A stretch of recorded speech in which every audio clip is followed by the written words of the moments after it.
Welcome back to The Real Side with Joe Messina. I'm your guest host, Kimberly Marin. You can find us on Facebook, Twitter, YouTube, and more. Check it out at therealside.com, where we also have Android and Apple apps, so you can get the show on the go.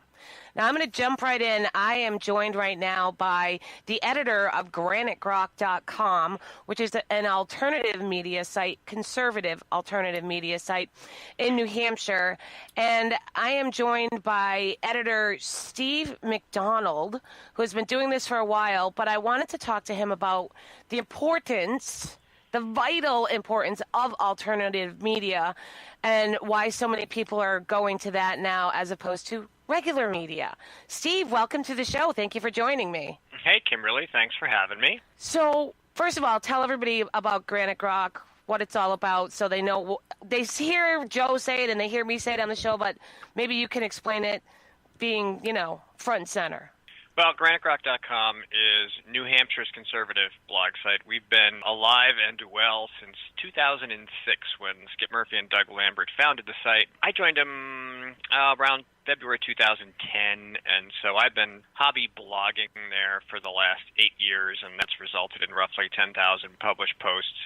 We have full-time jobs. We all work. So we have families and we have relatives and lawns and homes and lives, and yet we still make time to do this because nobody else is really doing it. New Hampshire doesn't have a ton of new media, and it certainly doesn't have a ton of conservative new media. So if we wanted to make sure that we had a conservative, conservatarian, libertarian-leaning, pro-constitutional, small government, personal individual rights, Kimberly, this is it. We are that voice. And so if we weren't there, we would have a smattering of tiny little peeps that are just kind of, pushing the rock a little, but it's not moving anywhere. GraniteGrok.com has a big voice that has a really big reach, and we can move that rock. And if we didn't move it, nobody would. And so that's extremely important. Right, and especially like you said, there's no one else really doing that in New Hampshire, and a lot of the stories that are written about are very local, and the mainstream media in New Hampshire isn't even reporting on them.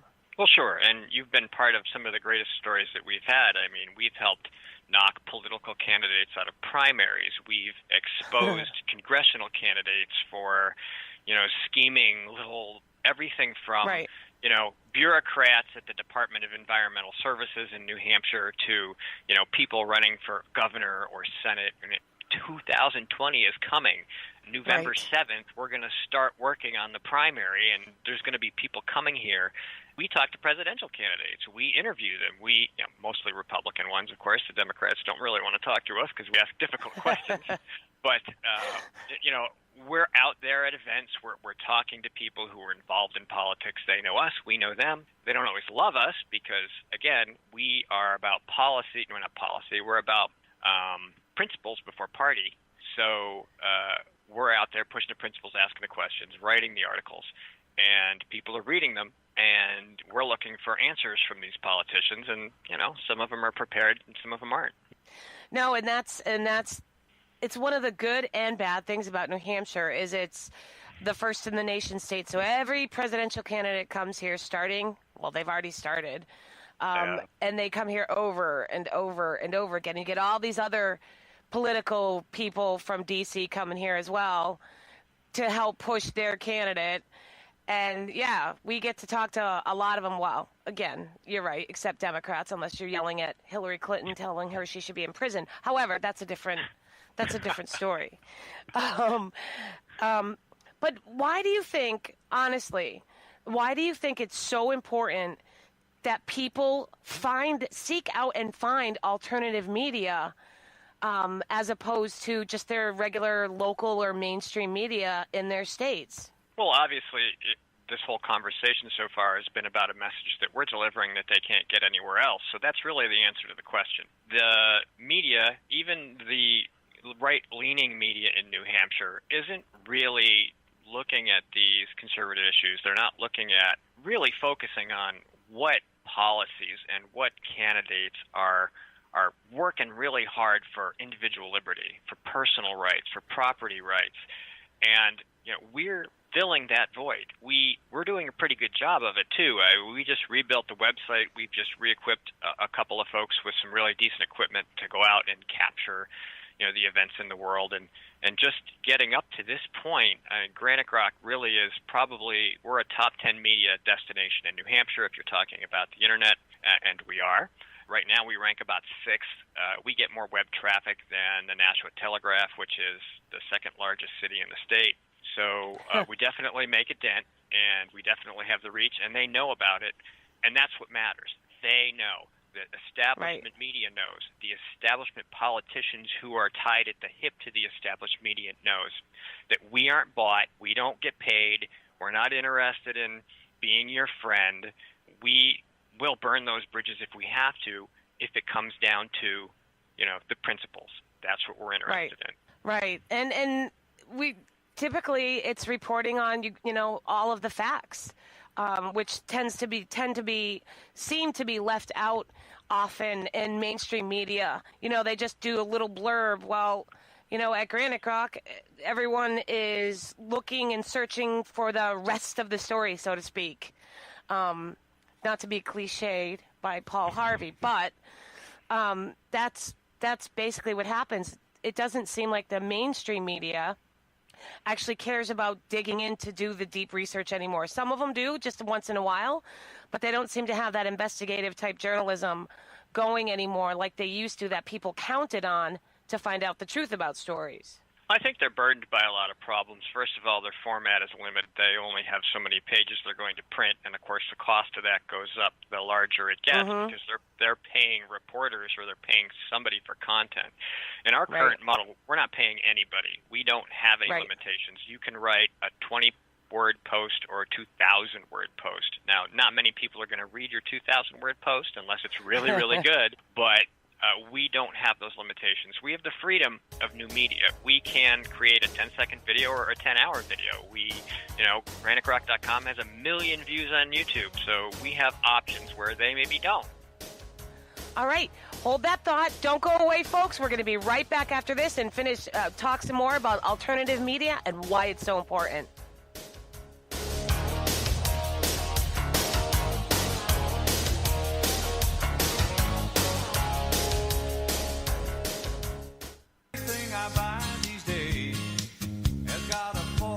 Welcome back to The Real Side with Joe Messina. I'm your guest host, Kimberly Marin. You can find us on Facebook, Twitter, YouTube, and more, and check it out at therealside.com.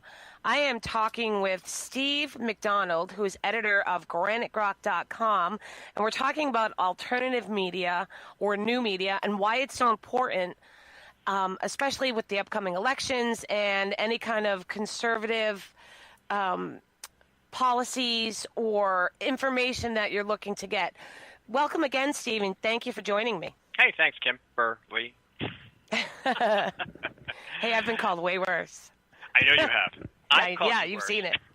Yeah. So now, they've been saying lately, they were talking about, fake news. I'm sure you've been called a Russian bot. I know I have. All this thing, especially during the 2016 election. But in reality, wasn't there more fake news coming from the news media than there was from alternative media? That is existing good alternative media. Well, sure. Of course there was. They have an agenda. It's primarily a left-leaning agenda, and it has to feed into those narratives. So in order to prop those narratives up, you have to believe in future promises of things like Democrat socialism. And in order to do that, you basically have to bend the truth, possibly even break it. So in order to do that, you're going to have to make some stuff up, and you're going to have to ignore a lot of stories that matter, and you're going to have to create some stories where they don't exist. And we don't have those limitations at GraniteRock.com. We can just look at the world the way it's presented before us, give our opinion, provide links to sources that we find viable to explain ourselves, and basically let people decide for themselves. We don't censor commenters in any way unless they use vulgar language or become threatening, and that doesn't happen too often. So we have a very open platform. Traditional media just doesn't do that. Yeah, and it kind of drives me insane, and this is one of the reasons I got involved in the first place, is they not only do they not report the entire facts, they might, hit the tip of the iceberg for something. They won't report the entire facts because it'll make their person that they're supporting or their agenda look way worse. But they also don't seem to want to take down one of their own. Like someone that's on their own side, they don't ever seem to want to point out the bad things that person might be doing, regardless of all the things that person is actually doing. Well, I think you start to fray the edges of the blanket a little bit. I mean, if you've got one guy who's doing something and you go after him and take him down because it's the right thing to do, then people start to ask questions. Well, why did you ignore that guy over there or that guy over there? So we write based from principles. We don't care if you're Republicans, Independents, Democrats, or whatever. We want to know what your relationship is to that principle, that constitutional principle, that rule of law principle, that property rights principle, and then we interpret your actions and your words, and we give our opinion on that. And if you're not going to do that, then you're going to have to start fooling around, and that's going to lead to fake news. You're either going to have to make up stories or you're going to have to skip stories completely, which just opens you up to being called a hypocrite. Right, and we all know, we all see that all the time, and we use that word quite often. In alternative media, it's also interesting that they scream and yell and exaggerate about small things on the side that they're against, on top of, they don't report fully on the side that they're for, but they exaggerate or make things seem way worse on the side they're against, as opposed to just laying out the facts. And if you want to give commentary, that's certain people are supposed to give, that's what we do, commentary. We give commentary on it, but at least provide all the facts so people can maybe read the commentary, but see what's really going on and what the true story is from the fact-based side of the story, not just the commentary. Well, and a little consistency would be nice. I mean, right here in New Hampshire, we have a state senator named Jeff Woodburn who is involved in a situation where he has been arrested and indicted on 9 counts of domestic abuse against a Democrat woman in the North Country up in Coos County. And his treatment by the politicians on the left and the media has been very different from, say, someone on the right who would be like that. So, all right, we understand that that's the way the game is played, and we get that. But the media, in my opinion, isn't spending enough time talking about it. And it's not just the media. Even the Republicans aren't really working that story to the length that it deserves. So that's another place where websites like GraniteRock.com and the new media, bloggers, vloggers, podcasters can come out and say, hey, here's a woman who has been bitten and punched and has been the victim of violence, and where's the Me Too movement? Where's the Believe Women movement?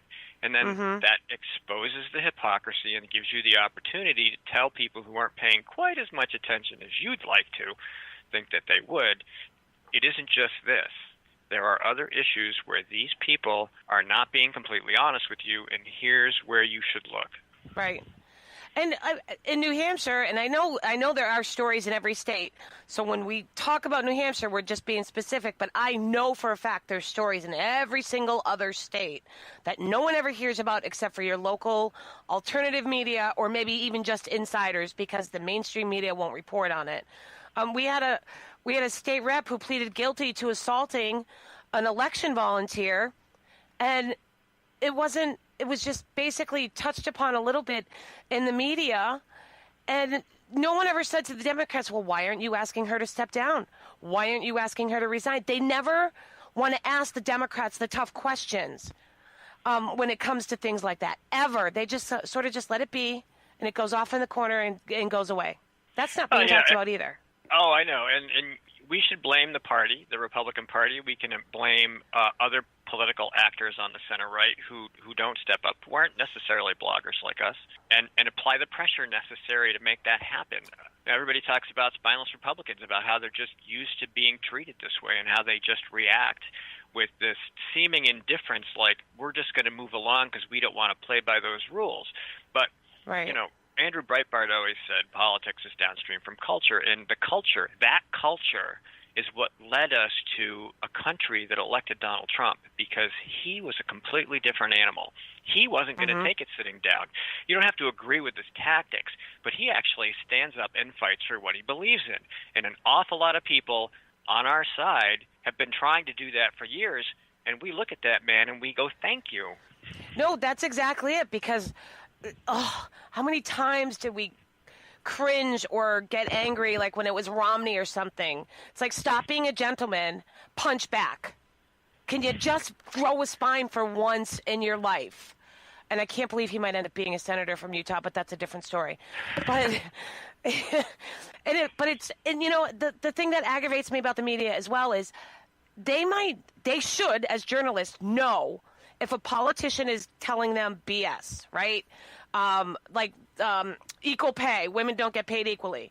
They should know that, and they should question, as journalists, they should question the politician who's saying that, well, what about this study or whatever?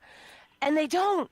They just let it go as past. They basically regurgitate whatever the Democrats are saying and don't question it. But, you know, they question Republicans.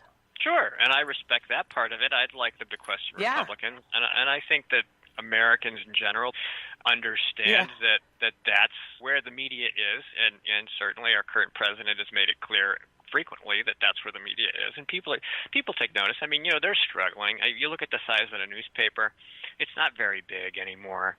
Even the Sunday paper isn't as big as it used to be. That's, you know, a result of the market changing. It's a result of people shifting to digital media. Don't go away. We will be right back and talk some more about new media with Steve McDonald from GraniteRock.com.